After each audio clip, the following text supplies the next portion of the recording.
In one of the biggest trades in franchise history, the Green Bay Packers traded 2 first-round picks and their longest tenured player in Kenny Clark for a superstar pass rusher in Micah Parsons.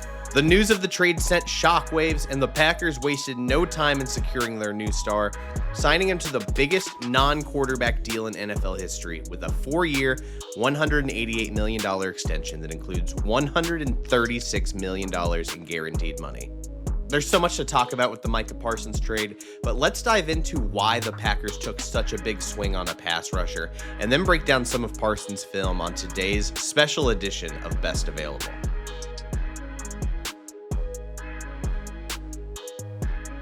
Thank you so much for watching Best Available. Make sure that you are subscribed to the channel and follow us on socials at Best Available YT.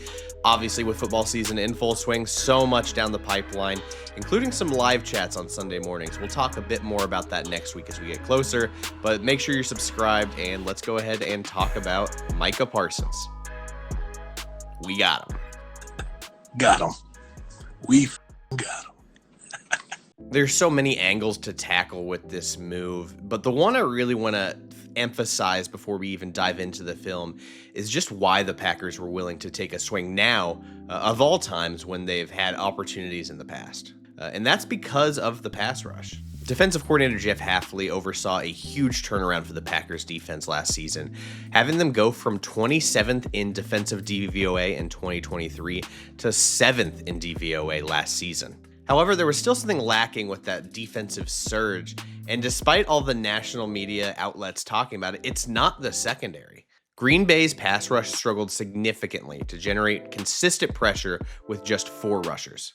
The change from a 3-4 to a 4-3 scheme led to a bit of an adjustment period, and while Rashan Gary became a much better all-around player, he wasn't as effective as a pass rusher, while second-year edge Lukas Van Ness didn't take that leap that Packers fans were hoping for in his second season. According to ESPN, the Packers ranked just 26th in pass rush win rate last season. Gary was the only player with more than 40 pressures, and only 3 players had more than 30 last year. That's where Micah Parsons comes in. The 3-time All-Pro missed 4 games last year, but still generated 12 sacks and 70 pressures in 2024. The Packers haven't had a player break 70 pressures since Rashan Gary did it with 81 back in 2021. It's not just the aggregate numbers, but the consistency in which Micah Parsons wins as a pass rusher. He ranked 3rd in pass rush win rate among all active players last season, behind only Danielle Hunter and Trey Hendrickson. He was 1st in that same metric in 2023, generating 14 sacks and 103 pressures. That is why the Packers traded 2 firsts and an established veteran for Parsons, and honestly, that's pretty damn good value. That total compensation ends up being less than the Trey Lance trade or even the Khalil Mack trade in Chicago. And frankly, the Clark move, while yes, as Packers fans, does stink, it is kind of an inevitable move on the Packers front. Clark was likely going to be a cap casualty following this season. He would have saved the team about $14 million in cap space by releasing him prior to the 2026 season. With Clark being on the other side of 30 and a declining asset, the move makes long-term sense, but it's just also kind of wild. My colleague Justice Mosqueda over at Acme Packing Company brought this up. The fact that Clark was the last part of Ted Thompson's regime, the last player that Ted Thompson had ever brought in that was still on the roster, and he ends up being part of this Micah Parsons trade. There's something really poetic about that. There's obviously so much more to talk about with this trade, and there will be other videos from other channels to talk about it, but I really want to hone in on that pass rush and how Parsons unlocks everything for Green Bay's defense. So we're going to dive into Parsons' Week 10 game against the Philadelphia Eagles because I wanted to watch a game against some top-tier competition, and I think it was a really good example of all of the different ways that Parsons can contribute as a pass rusher. So why don't we go ahead and dive into that to give Packers fans a better idea of what Parsons is going to bring to this defense. It really can't be overstated the amount of value that Parsons brings to a defense. When he was on the field for the Dallas Cowboys last season, they had the best defensive EPA in the league. When he was off the field, the Cowboys had the worst defensive EPA in the league. That is an extremely dramatic swing for just one player. And just beyond just like the technique and ability and all of that, it's the gravity that he brings to the defense that opens up everything else for the other 10 players. And you can see that right here on this play with Parsons on the left side, not Micah, Jerry Jones. Might want to get that right. We have a chip and a double team that just frees open the rush from Demarion Overshone. And again, if you just watch this, watch the left guard on this assignment. They are sliding. In theory, this guy should be helping with one of these two rushers. The running back should be picking up the other. But like Landon Dickerson, you're ideally looking at one of these guys to rush. Where are his eyes going? They have a chip. They have the left tackle on him. And Dickerson is still worried about where Parsons is going. He is ignoring this free rusher to go after Parsons. That really leaves Kenneth Gainwell in a vulnerable position. He has no chance to stop that pass rush, mostly because I don't think he's totally ready to pick it up. I guess he is, but that gravity, like, you would like this left guard to help. I get that, maybe this isn't the right protection, but you've got a chip and a left tackle already on Parsons. This guard is essentially triple teaming in a way on this play. That's the kind of gravity that Parsons is bringing to a defense. Now, Packers fans, imagine if that linebacker is Edgerrin Cooper, and how much that opens things up. Like, this kind of gravity is just something else. I've not seen many players in the NFL that you have three different guys that are that actively worried. Like, he's still just now getting out of his release, this tight end, and these two are so focused on him. And I'm just floored by the gravity that he carries with him on the defense. Parsons can really get knocked at times for being just 245 pounds as an edge rusher, but man, he brings legitimate power into his game, specifically when converting speed to power on his bull rush. The context is important here. He is going against an elite right tackle in Lane Johnson, one of the best tackles in the NFL, and he's just trying to go straight for the bull rush here. Look at that leg drive and just consistently going, and like, it's a hell of an anchor by Lane, but this is the kind of stuff you're talking about. This is the technique to get full speed, get in there. He's got forward lean. He's trying to get his hands above his eyes and keep driving his legs. That's pretty dang textbook, bull rush technique. You want to keep that forward lean. He obviously stands up, but like the way he's driving his legs through that bull rush against another tackle that doesn't have that kind of anchor, this can be truly devastating. And to do this and collapse the pocket on Hurts against one of the best tackles in the game just shows another example of ways he can be productive as a pass rusher.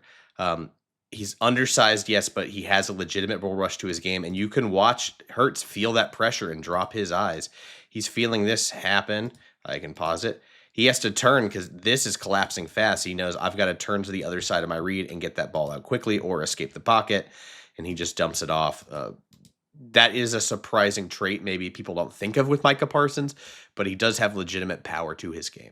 Because of the way Parsons moves, and he moves differently than other edge rushers with some unreal bend and speed and explosiveness, he can operate a lot on twists. And we have Parsons right here, and he's going to twist around this center to get around here. And, we're trying to crash down to create, some confusion for the O-line so that he can loop around this. And even though he gets displaced a little bit on this play, he almost does a little like crossover move right here, which I like to, catch them off guard. Then he gets dislodged, but it's this bend around this corner, that kind of bend. It's a 0-yard sack, yes, but that's a successful play for the defense. The bend right here to get around that offensive lineman and get to Hurts, who is a mobile, big-bodied quarterback. I love the crossover move, does not, get phased by being displaced a little bit. Bending that hoop, man, like not a lot of edge rushers with that kind of bend, and it doesn't look that sexy. That is still difficult to turn that corner fast enough to get to Hurts. And we can watch it one more time. Crossover move, tight bend around to that corner, get a hand on him, wrap him up. The utilization on twists and stunts will be exciting.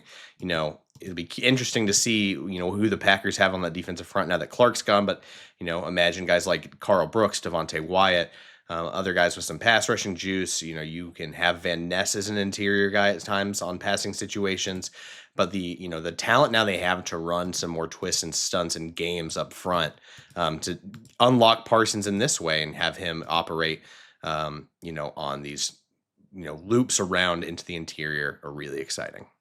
Some of the explosiveness with Parsons when he's able to get up to top speed is just straight up freaky. And I like this play because I don't know if this is a designed game here, but we have Parsons who, his initial move gets disrupted here on the outside.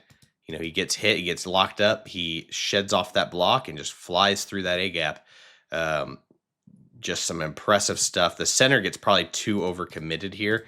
You see he's too busy looking for work right here, and he ignores Parsons looping around. So don't want that to happen, but it's just the speed at which Parsons can get into the pocket when he's able to find a free rushing lane. I mean, that is not slow, and causes the fumble. That's a huge play for Dallas, and obviously things didn't go their way in this game. But I wanted to show this just because of all the different ways that Parsons is so effective. It's just that combination of bend and speed, even if it's not just winning with speed around the edge, can be really fun to watch because it can just be such a weapon for a defense. It's not just the versatility as far as games that you can play with Parsons and the ways he wins as a pass rusher, but the ways he can even line up. We've got Parsons here in the A gap, and I imagine against weaker centers, this is an absolute nightmare to face in the interior because this is just a slick move by Parsons to get around. That center has no chance of handling that, cross over to his other side because he's setting. You can see the center is setting to attack and force the issue here. Parsons knows it's coming and steps around. The way he plays pass rusher is almost like a point guard with their crossover moves. And I know you see Myles Garrett doing that, stand up look, doing some crossovers before the snap, but there is legitimate skill. That is a legitimate skill a pass rusher can use, especially on the interior like this, to catch a center completely fat-footed, just cause a broken play, busted play immediately. It's just another way that he is utilized. And man, there's tape not just on this Week 10 film, but a lot of A-gap look stuff that he does that is just so disruptive and can really ruin things for an offense. It's so exciting to see that crossover move and that bend and that motor to get into the backfield in the quarterback's face pretty dang quickly. Hurts is literally still in his drop, and he's having to just abort this play entirely by the time he gets to the back of it. All right, Packers fans, be ready to feel a little nostalgic on this one. We've got Parsons again lined up against Lane. I just loved all these reps of good on good. Lane is such a tank and does a pretty admirable job of holding his own, but you can still see the ability on some of these pressures, even if they're not the cleanest pressures, because Parsons is that dominant. Again, we're talking about a sub 250-pound pass rusher. I love the angle he's taking on this contact. You don't want to be straight up or backwards. Well, not that you'd be backwards. Don't mind my scribbles, but I love that forward lean. I love where his hand placement is. And then watch here. Is he going for a hump move? He is doing the hump move, and he's getting into that backfield. If you saw Micah Parsons' announcement video as soon as the trade became official, he had some Reggie White clips in there, and I can kind of see why. We are talking about, again, a 245-pound edge rusher throwing a hump move at Lane Johnson. That is pretty special stuff. It's just an underrated part of his game. You don't get 103 you don't get 103 pressures by just being a speed finesse rusher, right? You have to have so many different tools in your bag, and Parsons obviously has that from the utilization and the skill set. There are just so many different ways he can generate pressure on a quarterback, and man, to see him throw that in a game when we're talking about him being traded to the Green Bay Packers as an ode to Reggie White, how do you not get excited about this kind of stuff? Last play for you guys today, but this is one of those straight up, what is this guy on? Alien-like movement skills. Cannot emphasize enough. I don't think I know any other edge rusher in the NFL that is capable of doing this. It doesn't seem like a lot. I've never seen, and we're going to see Parsons here, someone be able to effectively play both the run and the play action boot at the same time. It's just the way that Parsons moves. You see here, he gets a free release. He's playing the outside zone before the boot. And then his reaction time to turn and keep up with Jalen Hurts. Again, it's not a sack. People that are just looking at a box score, this doesn't mean anything to them. This is elite. That ability to change direction as a pass rusher. I'm thinking of all of the top tier edge rushers like TJ Watts, Myles Garrett's. I don't think they're capable of doing this. It's an unreal movement skill that makes him one of the best defensive players in the NFL. Even if this is just an incompletion, the ability to do this is just something I can't get over.